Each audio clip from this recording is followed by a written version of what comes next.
Creating a nutritional framework completely changed how I approached fat loss, and it gave me and my clients a simple to follow plan, allowing us to achieve the best possible results. And today I'm going to talk you through step by step how to create your own nutritional framework to allow you to start getting in shape, and most importantly, to have something which is transferable to allow you to stay in shape long term.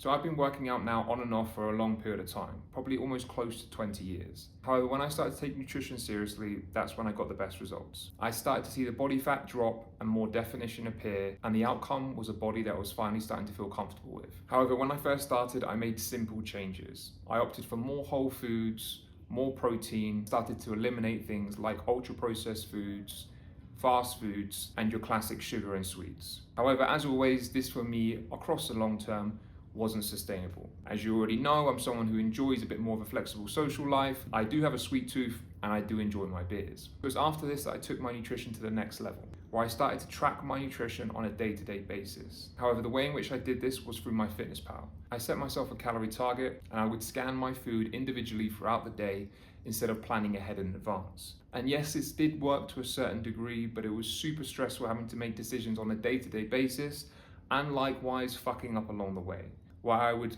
eat a meal, scan it in, and realize I completely blown my calories and it wasn't even midday. And it was at this point a framework came into place. Now, ultimately from the beginning, even though I was making healthier choices, and even when I upgraded to tracking the calories, I was still winging it to a certain degree, hoping that the healthier foods would get me to the end destination, and then hoping that tracking calories would be that next step to me getting to that destination. However, I never ever achieved it. And like I said, it was ultimately because I was guessing, not planning in advance, and winging the days. This is a guaranteed way for you to slip up, regress, and likewise never achieve the body that you want. So obviously, step number one, you have to put your calorie target in place. Now, to keep this simple, I always go by a rule of thumb of 10 calories per pound of body weight.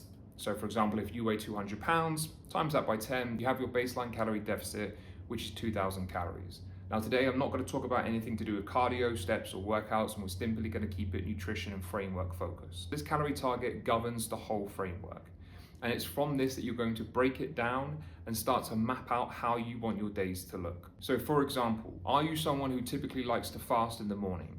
Are you someone who likes to consume most of their food in the evening? Are you someone who likes to spread their food throughout the day? Or are you someone who likes to eat it within a short eating window? Now this is going to come down completely to your preference. But what I would suggest doing is setting it out exactly what you believe in this moment in time is going to fit you, your goals, and your lifestyle the best. So for example, I would have my first meal of the day at 11 a.m. I would then have my second meal of the day at 3 or 4 p.m. And then I would have a snack somewhere between 5 and 6. And then I would have my last meal of the day at approximately 8 p.m. And that setup and that framework works really well for me. And that's something that I can implement consistently day to day, especially through the week. Now this may adapt slightly during the weekend, but that's easy enough to do once you have the main framework in place. And it's really important to set out when you're going to be eating and ultimately what you're going to be eating instead of fingers crossing and hoping for the best. Now you've got the specific times and when you're going to be consuming these meals in place, and that creates the foundation of your framework. You're then going to decide how you're going to distribute those calories. So again, for me, I prefer to start light and finish heavy.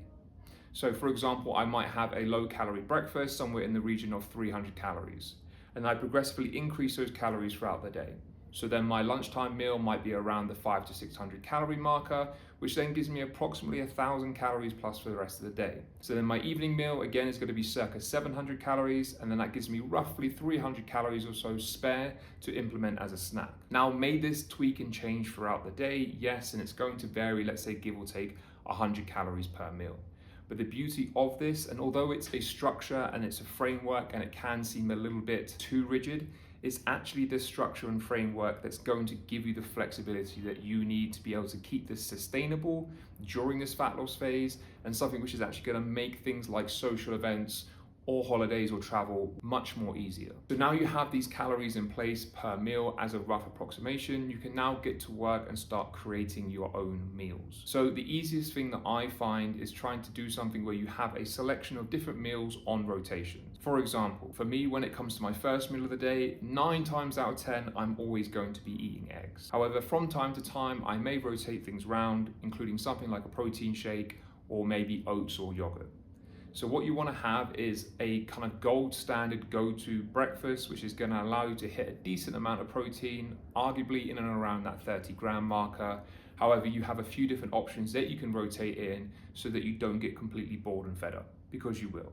And if you're only consuming, let's say, one protein source like eggs or chicken, eventually you'll get to the point where you can't stand the sight of it and you'll rule it out.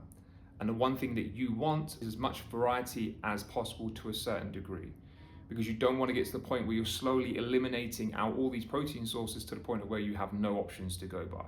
So if I have at least 3 or 4 different options, then I can keep them on rotation, which will stop me from getting bored and means that I can keep them consistently within my plan. Now, the same thing will apply for your main meals.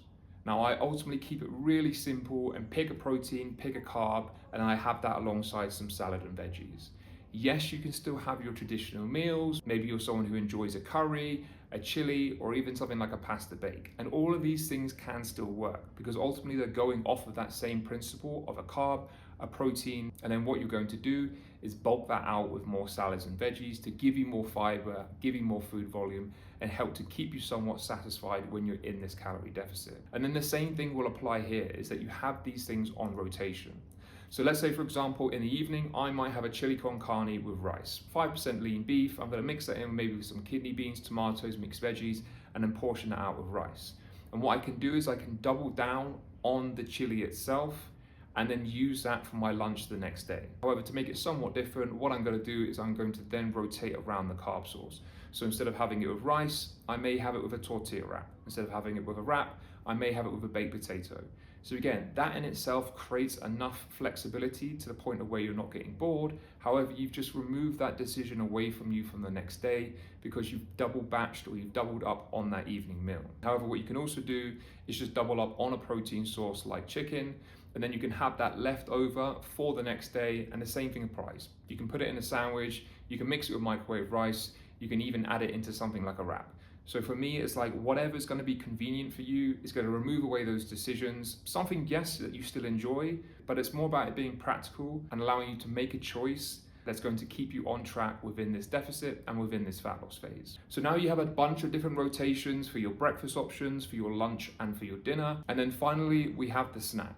And it's going to follow similar principles, where ideally we're looking for something that's going to pack some protein. And again, for me, my 2 easiest options are going to be low fat or 0% Greek yogurt or some kind of protein shake. And then what I can do with both of these is I can add in additions to bulk out my calories. So I can add in more fruit, again, for more additional vitamins and fiber, more overall food volume. It helps give me that something which is sweet. Or I can add in things like nut butters to again increase my fat intake and to make sure I'm hitting that daily calorie target. And again, these things, why? Because they do have a decent amount of protein, and they're also going to be something that keeps me satisfied and stops me going back for more. Whereas if your current go-to snacks are going to be things like biscuits and crisps and nuts, and yes, nuts to a certain degree will have a little bit of protein and they are a healthy type option, however, they are very moreish. They are something that you're more than likely not going to adhere to that 30-gram portion, and you're going to consistently go back for more. So pick something which is smart. You can add them in. However, I wouldn't base my whole snack around crisps, chocolate, biscuits, or nuts. So there you have it. Super simple. You got the calories. You have the timings of when you're going to be eating these meals. And then within these meals, you've got approximate of calories per meal.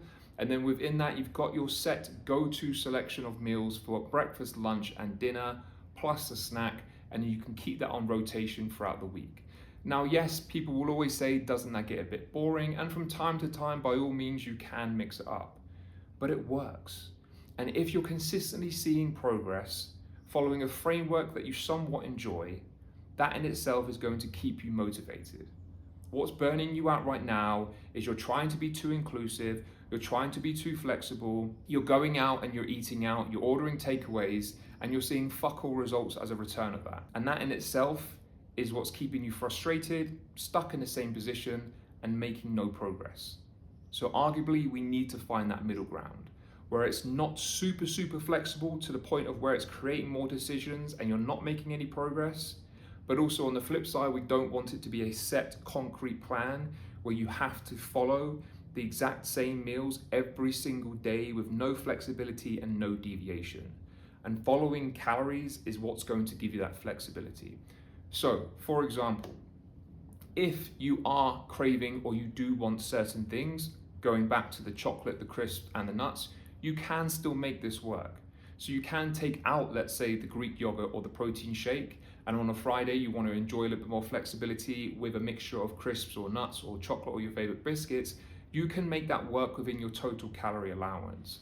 Would I recommend doing that all the time? No. Why? Because you're probably going to be hungry, more likely to oversnack and overeat, and once again slowing down your rate of progress. However, if it's something that you want, you can make that work some of the times. However, most of the time you're going to need to focus on what you actually need. Now, the same thing will apply for, let's say, that weekend beer or going out on a social event. What you can do is reverse engineer. So you can allocate X amount of calories towards that couple of beers or towards that meal out. So let's say for 2 beers, that's going to be roughly 400, 500 calories. Or for that meal out, it might be somewhere between 1,000 to 1,200 calories. If you've got 2,000 calories for the day, then what you can do is you can minus out that 1,200 or that 500 and then build the rest of your day around it. And again, as always, I'd highly recommend that you keep it super high in protein, high in food volume and fiber, lots of fruit, lots of veggies. Again, the best bang for buck in terms of calorie to protein or calorie to volume based ratio. And there you have it. It doesn't need to be any more complicated than this. And when it comes to things like the weekends, yes, the framework may adjust slightly, but ultimately what I recommend that you do when it comes to the weekends is that you simply pull back on a meal. Why? Because you have the availability to fast a little bit longer in the morning. Pulling back on that meal allows you to take those calories, be that from your snack or from your breakfast, and put that towards a meal out, be that at lunchtime or the evening or towards those couple of beers. So it gives you more flexibility. And that's the only change that I would make. And that framework will work for you now in fat loss, and it will work for you in the future. And it's going to be something that you can rinse and repeat, not just for a week here and there, but for the rest of your life. And this for me, as I said, and for my clients, has been an absolute game changer. It takes a little bit of upfront work and effort, but I'm telling you now, it will make all the difference. And if you want a framework to follow, I have my free 30-day fat loss plan and framework in the link below, so feel free to click, download, and start using straight away. As always, guys, I hope you found that useful. Make sure to hit that like and subscribe button, and I'll see you next time.